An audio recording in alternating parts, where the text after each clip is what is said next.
Le Bohemian Club, la secte globale, un texte de Wilmore, issu du magazine Top Secret numéro 11 dont je vous ai mis le lien pour le trouver dans la description. Que cache cet événement de plein air où tous les ans, à partir de la mi-juillet et durant 2 semaines consécutives, les protagonistes sont censés suivre des conférences et des discussions politiques, assister à des divertissements et des pièces de théâtre, et même participer à des rituels? Les arbres de la forêt du Bohemian Club cacheraient une orgie sacrificielle que la nature de ses membres ne laissait pas envisager et dont le but met en jeu l'avenir de chacun d'entre nous. Un club de l'élite. Le Bohemian Club accueille tous les étés, dans la forêt californienne, les Américains les plus riches et quelques étrangers européens ou asiatiques. Ses membres sont au nombre de 2235 environ. La majorité est californienne, alors que les autres proviennent de 35 États et une douzaine de pays étrangers. Environ 1/5 des membres est directeur d'une ou plusieurs des 1000 compagnies classées dans le magazine Fortune, PDG d'entreprises, fonctionnaire gouvernemental au sommet et ou membre d'importants conseils politiques ou de fondations majeures. Le reste des membres se compose essentiellement d'une élite de la justice et du commerce au niveau régional, avec un petit mélange d'universitaires, d'officiers militaires, d'artistes ou de docteurs en médecine. Les PDG, chefs d'État et écrivains à gros tirage représentent au total le quart de la fortune privée des États-Unis. Ce club fut formé une nuit de 1872 par 5 colporteurs d'informations ennuyeuses d'un ancien journal, le San Francisco Examiner, et ce afin d'encourager la bonne camaraderie, c'est-à-dire les saouleries, et, je cite, d'aider à élever le journalisme au niveau qui devrait être le sien dans l'estime du peuple. Cette aspiration est tombée à l'eau et en 1878, l'année du premier rassemblement tel qu'on le connaît encore de nos jours, de fait, les journalistes en ont été exclus. Aujourd'hui, un futur membre fait face à un interrogatoire qui, d'après un homme du club, comblerait l'ancien KGB. Il faut compter 18 ans d'attente pour s'inscrire, la liste des prétendants comptant déjà 1500 notables, tous prêts à payer $10 000 annuels, et ce sans compter la prise en charge du déficit du club à la fin de l'année. Anthony C. Sutton, éditeur d'un excellent bulletin d'information mensuel, le Phoenix Letter, parle dans l'édition d'octobre 1996 de la nature de la population proéminente du club, uniquement composée de mâles. Mother Jones, en date du mois d'août 1980, nous révélait une liste partielle de cette population. George P. Schultz, Stephen Bechtel Jr., dont la famille possède une entreprise d'ingénierie et de construction internationale, Gerald R. Ford, Henry Kissinger, William F. Buckley Jr., Fred L. Hartley, Griffon Merv, Thomas Haywood, Joseph Corse, Edward Teller, les anciens présidents George Bush et Ronald Reagan, A.W. Clausen de la Banque mondiale, William French Smith, John E. Swearington, Casper W. Weinberger, Justin Dart, William E. Simon et une centaine d'autres éminents politiciens et hommes d'affaires. On trouve aussi Thomas Watson Jr. d'IBM, Philip Hawley de la Bank of America et William Casey de la CIA. Le magazine Maclean, en date du 23 mars 1981, précisait que chaque été, pour 3 week-ends, presque 2000 membres en compagnie d'invités se hâtaient de rejoindre le lieu sous haute protection situé près du hameau de Monterio, 1200 habitants, à proximité de la rivière Russe. La devise shakespearienne du club, Weaving Spiders Not Come Here, est une autre façon de dire que les négociations et les conciliabules sont bannis. Ce mot d'ordre est largement ignoré, tant au niveau financier que politique. Alors que cette classe souveraine ne laisse que rarement filtrer les détails des accords qui sont passés en ces lieux, quelques-uns pourtant, tels que la promesse de Ronald V. Reagan à Richard M. Nixon de rester hors de la course présidentielle en 1967, aidèrent à façonner le destin d'Amérique. L'édition de magazine Newsweek datée du 2 août 1982 rapportait que la colonie de vacances la plus prestigieuse du monde, le Bohemian Grove, tient ses réunions à 120 km au nord de San Francisco. Les 1500 hectares de retraite hautement protégés sont un État dans l'État exclusivement réservé aux mâles du Bohemian Club, auquel chaque président républicain depuis Herbert Hoover a appartenu. Avec sa clientèle de puissants personnages, ses secrets convoités et ses rituels kabbalistiques, le Bohemian Club a été objet d'une forte suspicion. Cependant, l'événement le plus important est le discours de la rive. Les orateurs précédents étaient Alexander Haig et Casper Weinberger. L'orateur de cette année était Henry Kissinger et son exposé portait sur le défi des années 80. Fin de la citation. En 1991, Dirk Mattison infiltra à 3 reprises le rassemblement avec l'aide des activistes du Bohemian Grove Action Network. Il fut témoin d'un discours sur les armes intelligentes tenu par l'ancien secrétaire à la marine sous le règne de Reagan, John Lehman, qui a déclaré que le Pentagone estimait à 200 000 le nombre d'Irakiens tués par les États-Unis et leurs alliés pendant la guerre de Golfe. Il est dit que le projet Manhattan, qui fut le fer de lance de la bombe nucléaire qui endeuilla Hiroshima, a été conçu lors de la réunion du Bohemian Club en 1942. Le caractère prophétique de ces réunions se confirme puisque George Bush a parrainé son fils en 1999 à un rassemblement où l'on retrouvait aussi Colin Powell et qu'à la session 2000, Dick Cheney de l'administration Bush Jr. était présent. En 1994, un professeur de sciences politiques de l'Université de Californie prévint des dangers de la mixité culturelle d'Afrique centrale et de la perte des frontières familiales. Il a déclaré que les élites basées sur le mérite et la compétence sont importantes pour la société. Toute élite qui manque de se définir elle-même sera vouée à l'échec. Nous avons besoin de limites et de valeurs fixes et claires. Il conclut ainsi: nous ne pouvons pas permettre aux masses non qualifiées de mettre à exécution des programmes politiques. Les élites doivent établir des valeurs qui peuvent être traduites dans un pouvoir standard. Comportement déviant. De récentes informations, O'Brien et Phillips, Transformation of America, Transformation de l'Amérique, peuvent changer radicalement la perception que nous pourrions avoir du Bohemian Club. Elles dénoncent en effet non seulement l'ivrognerie, l'usage sans borne d'alcool et de drogue accompagné de pratiques homosexuelles, et elles rapportent aussi des activités beaucoup plus sérieuses telles que des kidnappings, des viols et des meurtres rituels. L'enquête est entravée par l'acte de la Sécurité nationale de 1947. Les versions officielles voudraient que l'on ne voit dans ces réunions que l'occasion de donner des représentations théâtrales grandeur nature. D'après la version officielle, le rassemblement du Bohemian Club aurait pour but de célébrer l'esprit de Bohème et commencerait par un spectacle appelé l'incinération des soucis. Ce spectacle consiste en un rituel au cours duquel on met le feu au pied d'un hibou de pierre de 12 mètres. Estimant porter les malheurs du monde sur leurs épaules, les membres disent avoir besoin d'un rituel symbolique pour se décharger et ainsi mieux profiter de leur fête. Rumeurs persistantes. Mais depuis des décennies, il y a des rumeurs d'activités étranges au sein du Bohemian Club, dans les parties plus éloignées de ces 1500 hectares.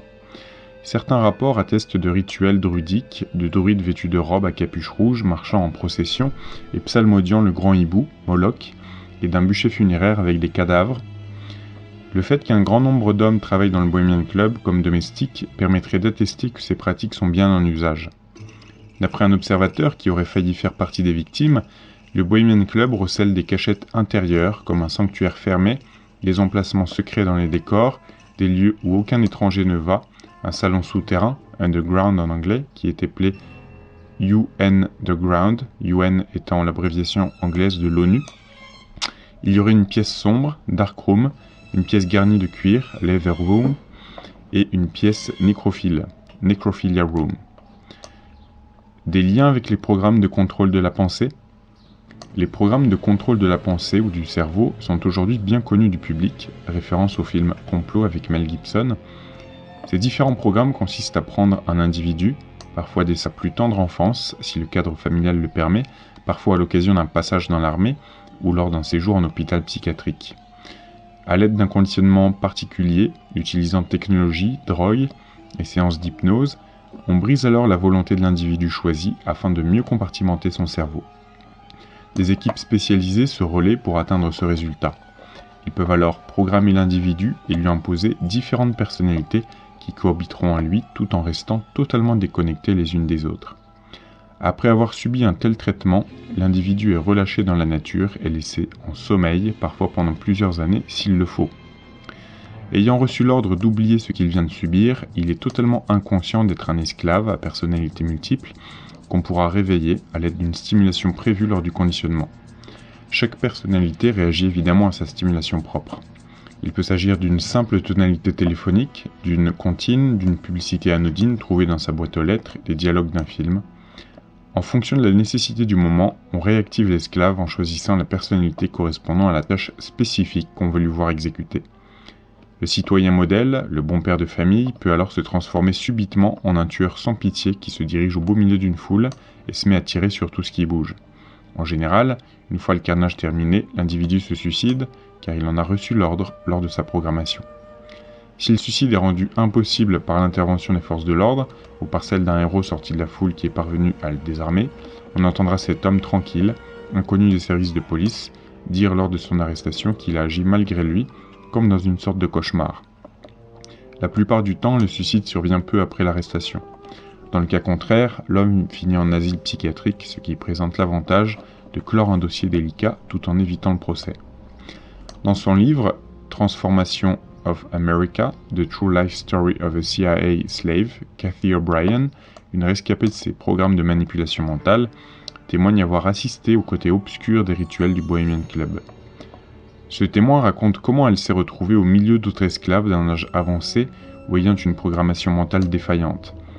Ces esclaves étaient choisis au hasard au milieu de tous ceux qui étaient présents et ils étaient assassinés selon un rite sacrificatoire. J'ai senti, déclare Cathy, que c'était seulement une question de temps jusqu'à ce que ce soit mon tour.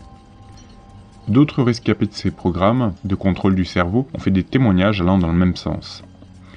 Kathleen Sullivan. Dans son livre MK, Kathleen Sullivan, une autre rescapée de ces programmes, écrit qu'elle pouvait être soit au service sexuel d'hommes et de femmes appartenant à l'élite mondiale, soit garde du corps ou assassin, selon le déclencheur employé.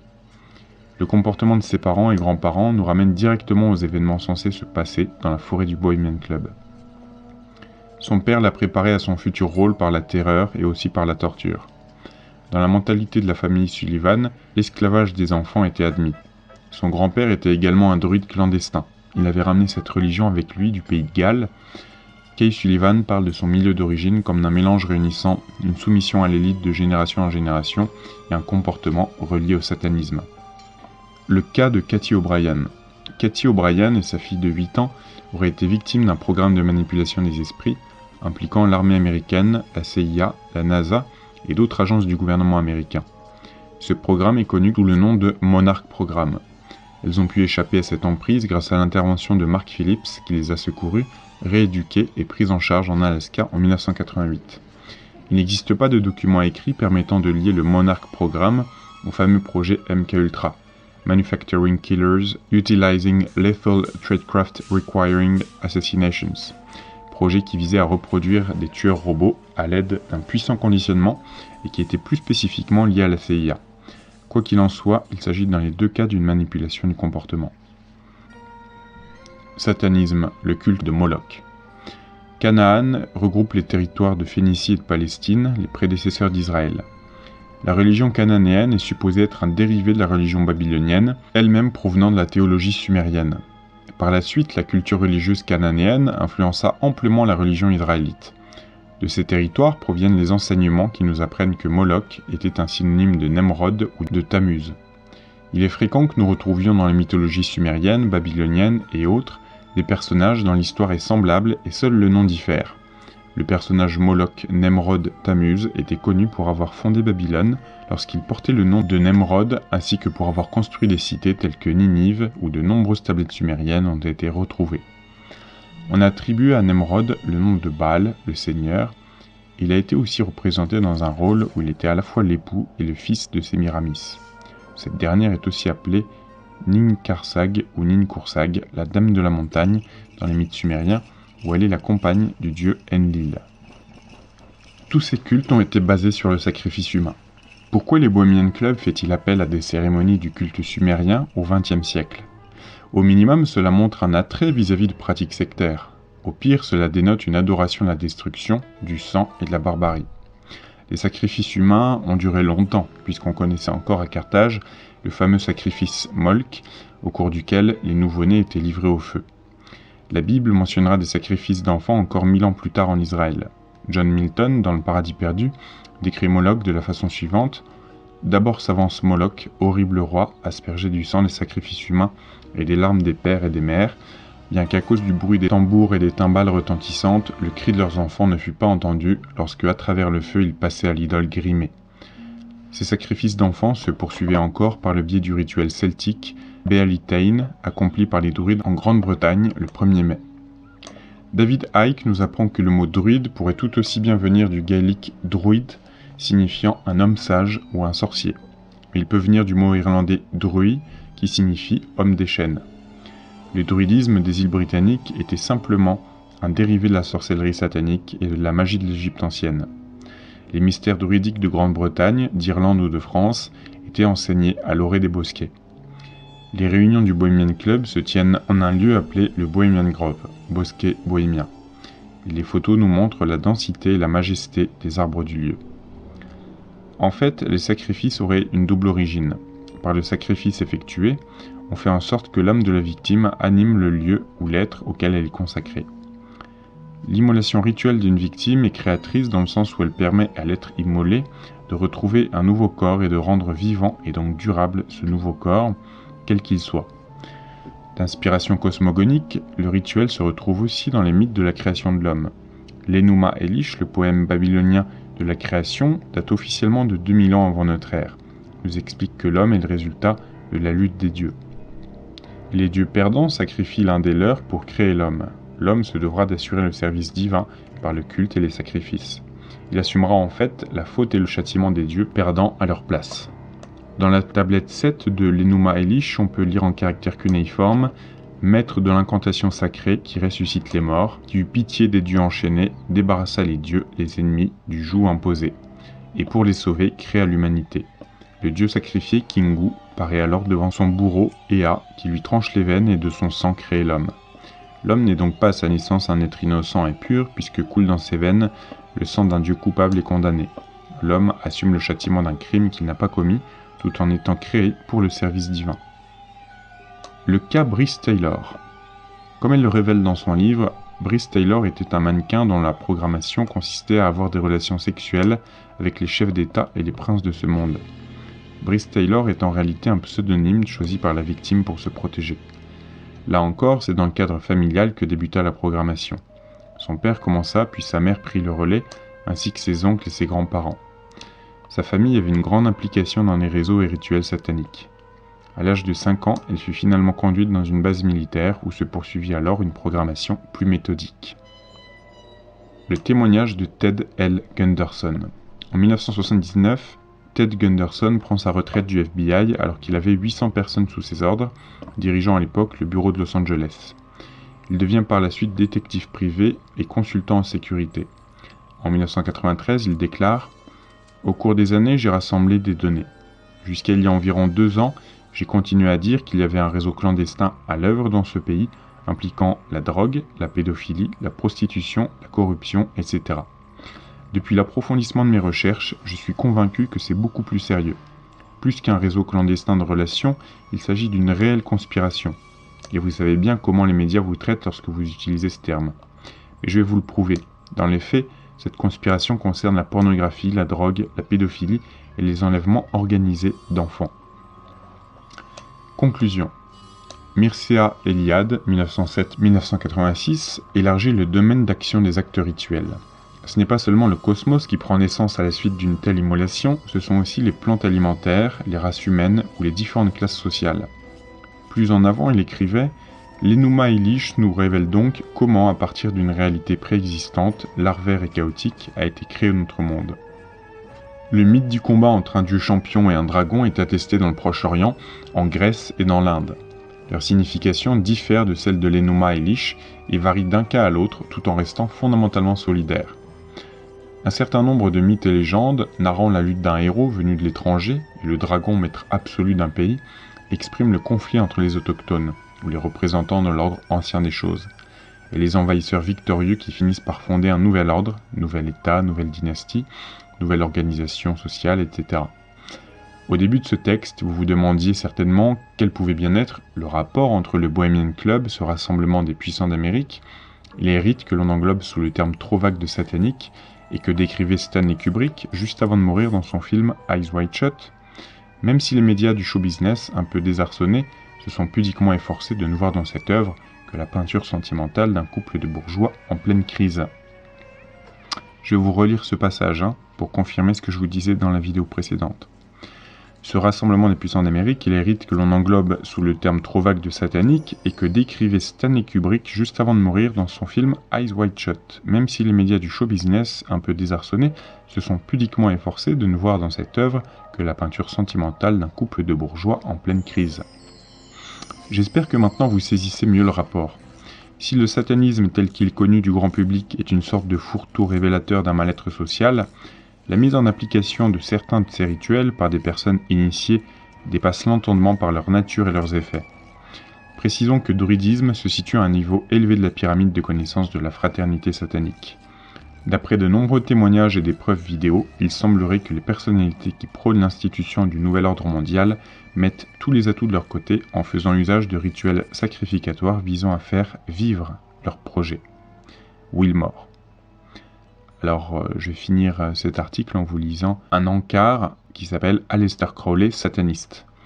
Dans l'ouvrage du sataniste Aleister Crowley, Magic in Theory and Practice, théorie et pratique de la magie, on découvre que, je cite, « Pour les plus hauts travaux spirituels, on doit choisir une victime ayant la plus grande et la plus pure énergie. Un enfant mâle d'une parfaite innocence et d'une haute intelligence est la victime adéquate la plus satisfaisante. » Fin de la citation. Gunderson précise que nous parlons là de sacrifice humain. Aleister Crowley écrit dans The Law is for All, la loi est pour tous.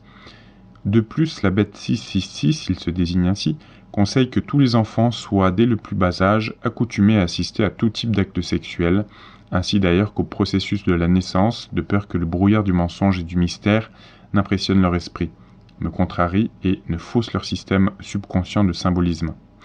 Notre travail est par conséquent historiquement authentique, il s'agit de redécouvrir la tradition sumérienne. Fin de la citation. Voilà, j'espère que cette vidéo vous aura appris des choses. Je vous dis à très bientôt pour la prochaine.